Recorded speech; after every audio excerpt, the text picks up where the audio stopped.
morning. So nagbi-breed tayo ngayon ng ng Kanawai nuts. Ito rin kasi yung mga bagong bloodline ngayon na sumisikat. So ang characteristics nito pagdating sa laban, digdigan. Dito umiwalay sa kalaban hanggang sa matapos yung laban. Lahat ng ang maganda rito, lahat ng klaseng fighting style ng bawat bloodline kaya nitong i-counter. Mapa-ground, mapataas, mapaangat.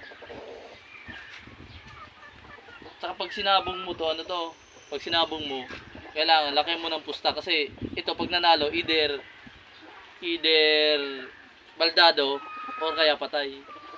Ganun ang nito.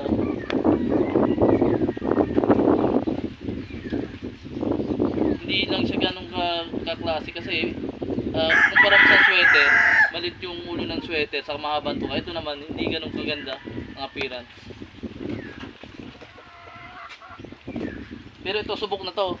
Lahat ng nilaban namin ng kapatid ito, lahat nanalo. Tapos kaya lang baldado kaya patay. Ang isa sa mga characteristic ng ito, pagkakatandaan nyo sa mga magmamanok.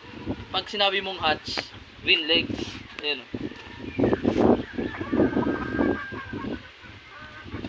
Ayan. So, nagpaparami kami ngayon ng ganitong bloodline.